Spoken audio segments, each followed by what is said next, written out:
So for the long video, I'm going to talk about the differences between Swedish schools and American schools. Now, this is a huge topic, and it would take me probably half an hour to an hour to cover it all. So what I'm going to do is I'm going to split it in two. And today I'm just going to talk about the mechanical differences between the American school system and the Swedish school system. I'll talk about curriculum in a separate video, and I'll talk about how the mechanical affects the curricular later. But right now I'm just going to talk about mechanical differences between Swedish and American schools. Because this is a privilege that a lot of Swedes don't know that they have.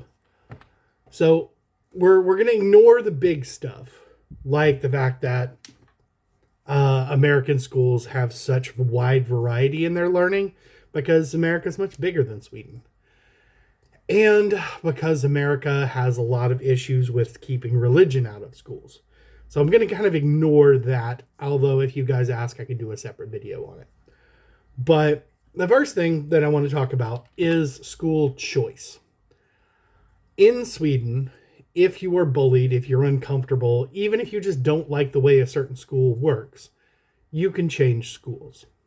That is not something that exists in the US for normal people. For rich people, or even just what some people who would call themselves working class but seem a little bit above that to me, if you buy another house, or if you own land, or if you pay for private school, then you can go to a different school. Otherwise, you are stuck at the same school district and with mostly the same people for 13 years.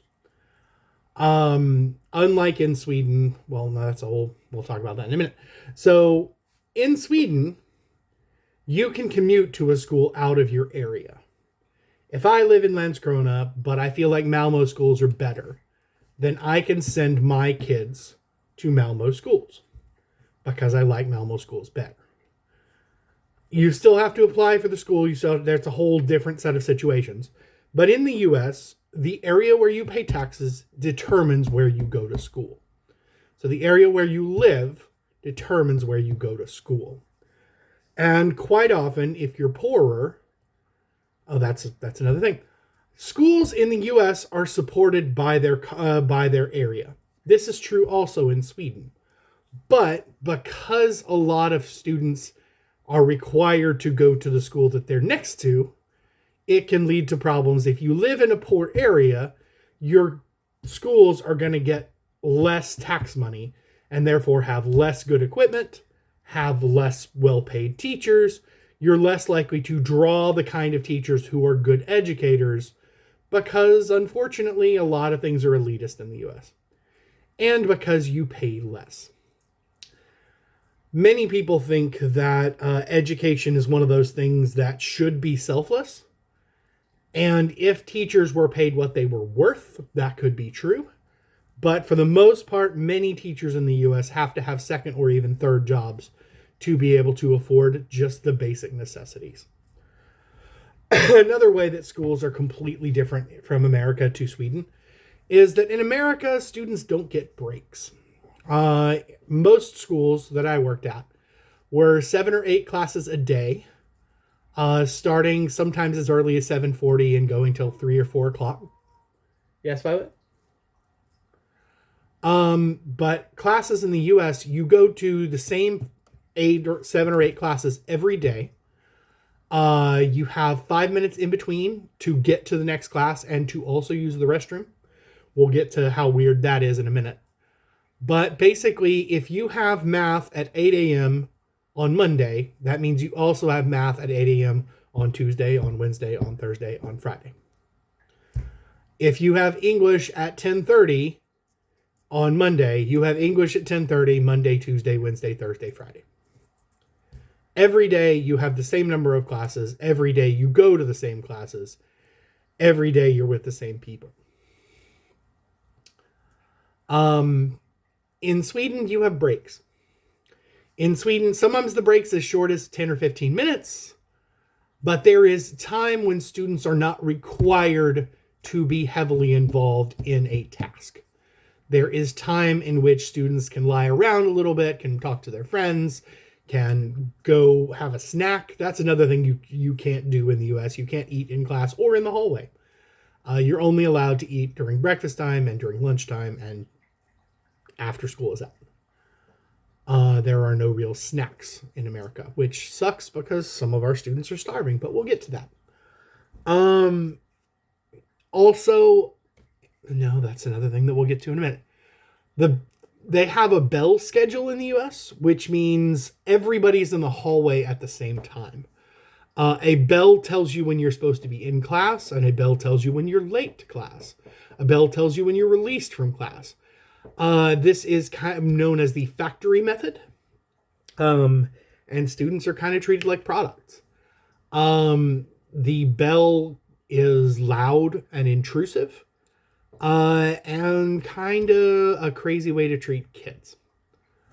Let's see. Lunch and food are very different in the US.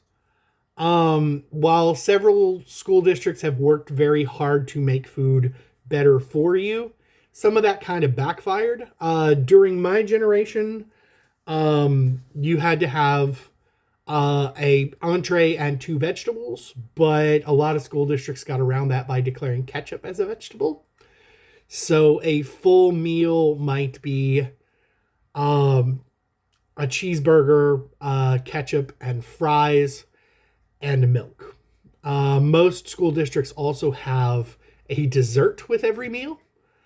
And for a while there, during, I want to say, No Child Left Behind times, frying things was illegal, so all things had to be baked, which made them much less palatable because they would still use, or palatable, depending on how you pronounce it, they would have chicken nuggets that instead of being fried, they would just be baked, which removes a great deal of the flavor.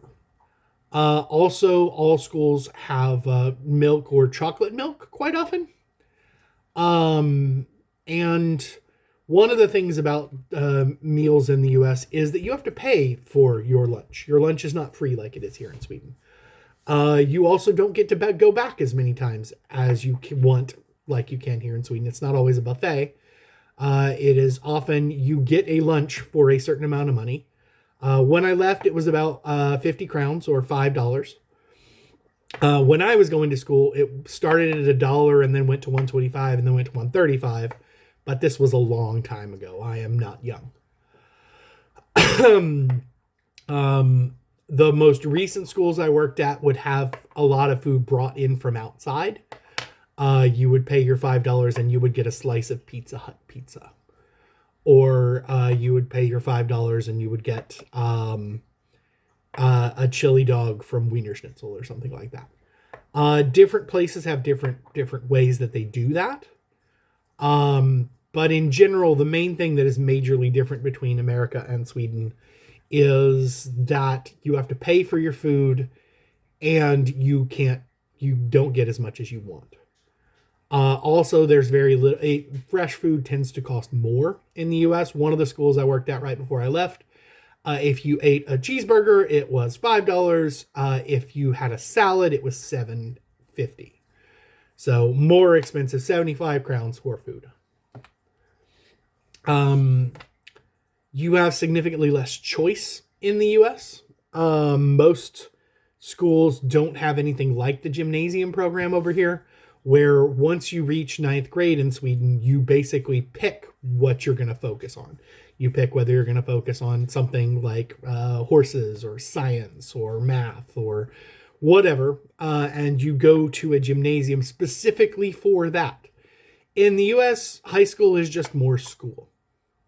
There are some special schools called magnet schools or private schools where you might focus.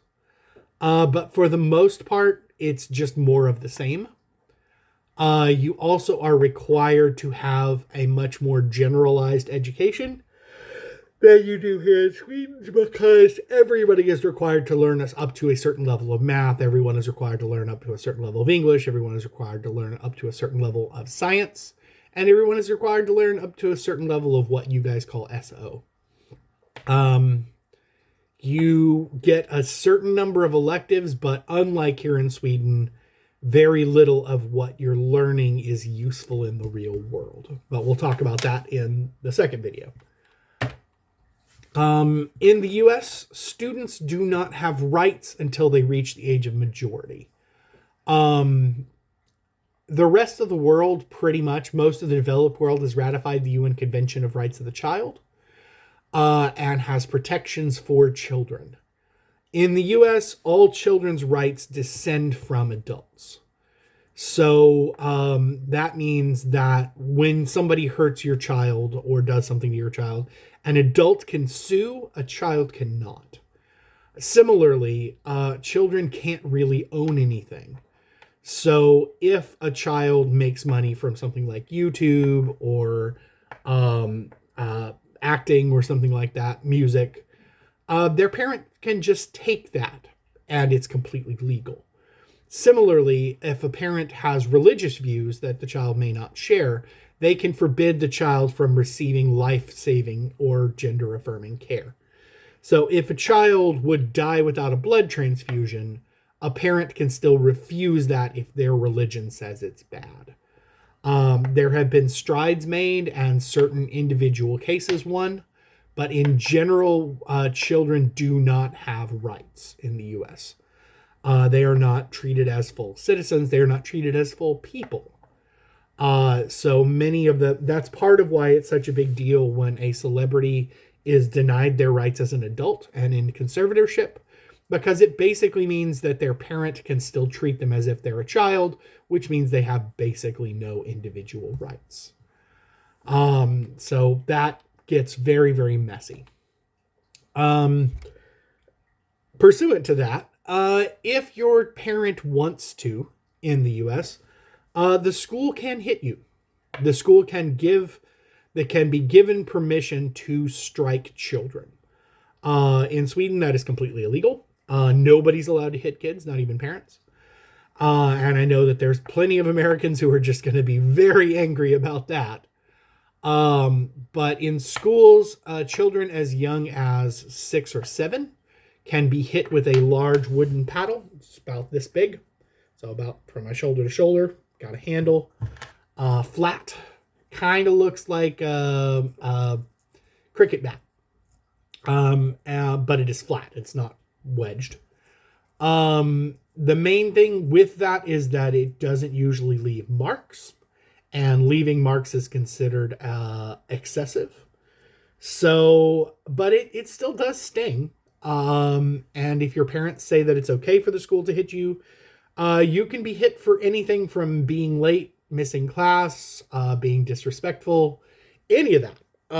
And it is very subjective as to what qualifies as a beaten offense, I should say. You can have beatings replace detention. You can have beatings replace missing work. There's any number of things that can give the excuse to hit you.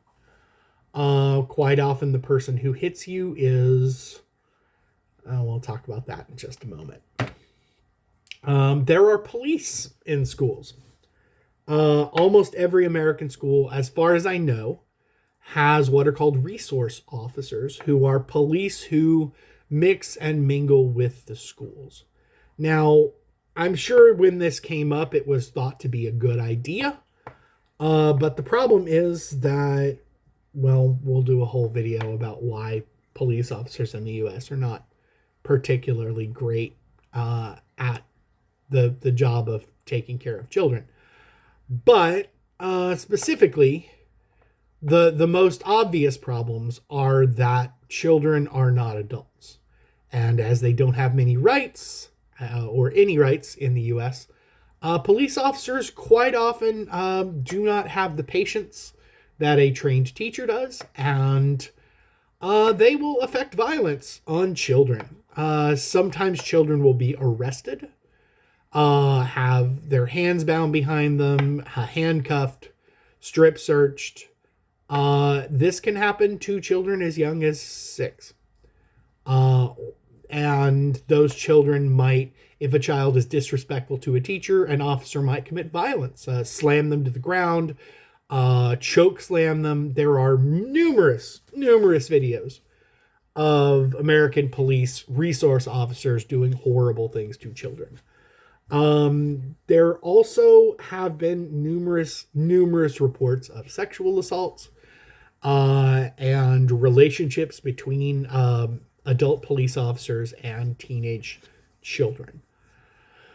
Not only that, most of the stuff that they're intended to prevent, as we've seen from things like Uvalde, are situations that are very rarely prevented because police officers are people, and people have self-preservation and fear. And it's one of those things where expecting them to act superhuman, expecting police officers to do everything is part of why we're so disappointed with police officers. Same thing with teachers, honestly, except teachers haven't let us down quite as much on the systemic level. They've just failed individually. But police officers can and have been incredibly abusive to students in the American school system. Similarly, a lot of police officers over-police certain populations.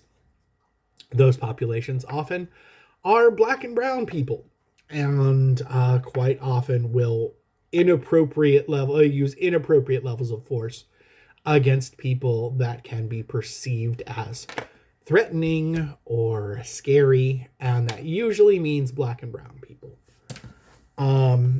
It is not limited to white officers. People in general, police officers in general, are more destructive to people who are black and brown. You have to buy your own school supplies in the U.S. In Sweden, if you don't have a pencil, usually we just reach into a drawer and grab you one and toss it to you. If you need a book, we give it to you. If you need pencil sharpener, graph paper, markers, laptop, binders, papers, rulers, index cards, glue, highlighters. I'm looking at a list of school supplies. These are things that you have to buy before you go to school, and you are required to keep track of. Graphing calculators, scissors, whiteouts, Post-its, protractor, combination locks, book covers, backpack, lunchbox, laptop. So these are all things that you have to buy and bring on your own to school in America. If you can't afford those things, quite often there are faith-based specific things where if you subscribe to the particular faith, then they might buy your school supplies. This feels like some bullshit to me, because I feel like if you have to buy your school supplies with faith and devotion, then are you really faithful? It gets kind of creepy in my opinion, but I also got in trouble for saying that it doesn't really seem fair that the religious group got to bring donuts to school and feed poor children. That seems like coercion. Dress codes. Dress codes are massively uneven in the U.S., but they're also just kind of fucked up. Admittedly, in Sweden, I've been a little uncomfortable with how little some of the teenage girls wear.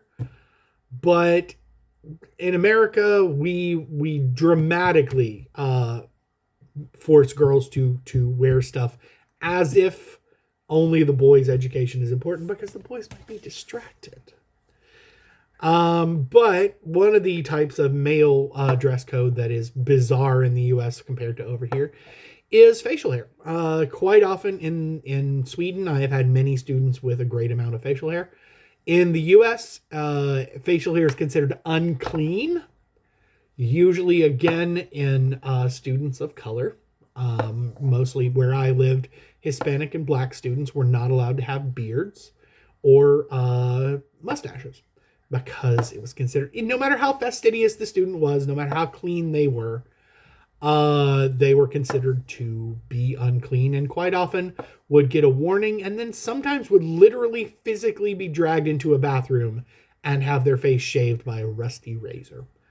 Admittedly, the first school I worked at was kind of assholes, so maybe that's why, but still. American bathrooms are not like Swedish bathrooms, especially in schools. In Swedish bathrooms, you have an individual door to a small room with a toilet in it. It is an elegant solution, very well done. And the only problem I have is that sometimes I have two students in one small bathroom, and that makes me very uncomfortable. I know what teenagers are like, but still. In the US, we tend to joke at schools, and it's dark humor, that school bathrooms are for drugs, fighting, and fucking. Drugs, fighting, and fucking. So a lot of our students in the US do drugs. A lot of our students in the US fight. And a lot of our students in the US have underage sex. The problem is that our answer to that is to put the bathroom as one large room with bathroom stalls. If you haven't seen a bathroom stall, look it up. Go take a look. There is a large gap at the bottom, there's a large gap at the top, and there's small gaps in the sides, so that it's not terribly difficult to peek in and see when someone is trying to take a shit or pee, or whatever it is they're trying to do in the bathroom, maybe hide, whatever. And it's not great. It's not great. And the reason we haven't fixed that is because awareness and control in the US seems to be a little more important than comfort and safety. Because if a kid is doing drugs in the bathroom and we can't burst in and tell that they're doing drugs, then that's more important than actually keeping our kids safe. But a lot of fights happen in bathrooms because of the perceived security. And a lot of people have sex in the bathrooms. We don't have sex ed in most of the US, at least required like it is in Sweden. We also have bathroom passes, and usually there's a limit of time that you are allowed to spend in the bathroom. Also, the bathroom passes are, most classes, teachers will say no if they think you go to the bathroom too much, which is a little creepy if you think about it, especially with teenagers, because I have seen situations in which a teacher has refused a student in legitimate need, and the teacher and the student has either had some sort of period-related accident, or they have had issues with peeing themselves, and it's some fucking bullshit that people who are almost adults should be policed that way. Admittedly, there are students who take advantage of this, but the people who take advantage are far less than the people who are shamed for having bodily functions. When I tell people they can go to the bathroom in Sweden, I say, nope, it's not America, go. Standardized testing, we have so many more tests in America than they do in Sweden. You guys have the national tests every 3 years. In the US, students have taken 112 standardized tests by the time they graduate high school. Many of these require students to sit in place for hours at a time, starting at about the age of 8. Students are not allowed, once they have finished the test, to entertain themselves in any way. They're not allowed to have their phones. They're not allowed to have books. Many times they're not even allowed to sleep, and they are supposed to just sit there silently in a room while other people finish their tests. In this way, we punish people who are good at things. Also, many of our tests are multiple choice, and in such a way that the multiple choice is supposed to trick students. We will have 2 correct answers, and one of them is a more better answer, which can be frustrating. Grading, completely different in the US, but I will cover that in part 2 because it is more of a software issue than a hardware issue. Now, one of the things that I must say, and I will say this again when we're talking about the software, is that American teachers are different because the curriculum is not standard from state to state. Every state has an entirely different set of standards for their curriculum. So while I taught in Texas, it would not be legal for me to teach in other school districts, depending on what state it was. Some other states give reciprocity, so they would say, okay, you were a teacher in Texas, you can be a teacher in Mississippi. No big deal. But then other states have higher standards. So as a teacher in Texas, I might not be legal to teach in New Jersey or New York or Massachusetts. Different states have different rules about who can be a teacher, how much education is required to be a teacher, whatever. It's different from state to state what you have to learn, what is legal. And it's one of those things where it is dramatically different. Now I'm going to talk about my own personal experience in Texas for a minute. So this is not to be applied, universally. This is not, I'm not even sure it's normal. But in Texas specifically, almost every vice principal I had was a preacher.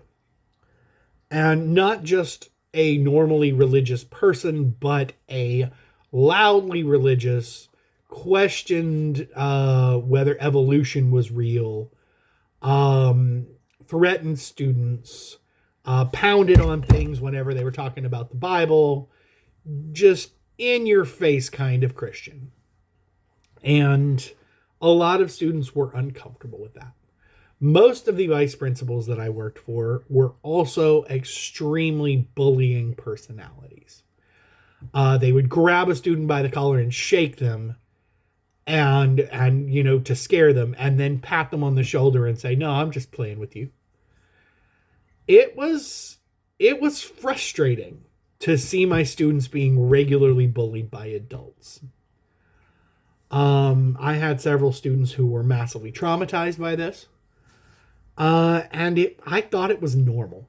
When I moved to Sweden, seeing how much more respectful adults were to children was revelatory, was awesome. It's amazing. It's wonderful.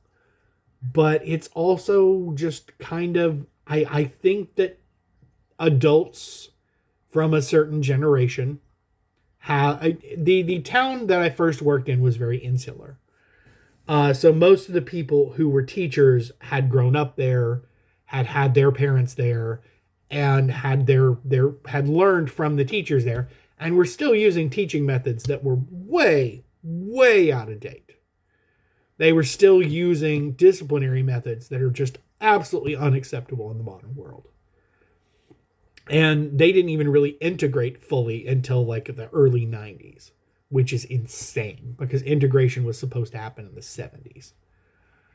So my experience was there were all of these structures built to reinforce a type of education that wasn't working. Another one of the huge differences between Sweden and the U.S. is that the U.S. has leveled classes. In Sweden, all the kids are in the same classes. You don't have an advanced math. You don't have an advanced English. You don't have rudimentary math, basic math for students who were bad at math.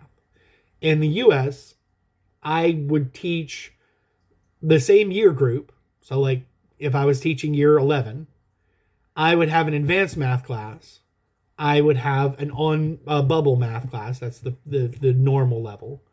And then I would have a rudimentary math class, which is just adding, subtracting, multiplying, really basic math for the kids who just didn't get it. And I've experienced a little bit of that at gymnasia for your Språkintroduktion or your intro to Sweden or your intro to education stuff. But it's everywhere in the U.S. And it was very hard to adjust to having everybody in the same class in Sweden. But yeah, that's the main hardware differences that I can think of right off the top of my head between American education and Swedish education. And I will probably remember some more when I'm doing the software part because it'll come up. But those are the main mechanical differences between Swedish schools and English schools. I hope you guys learned something.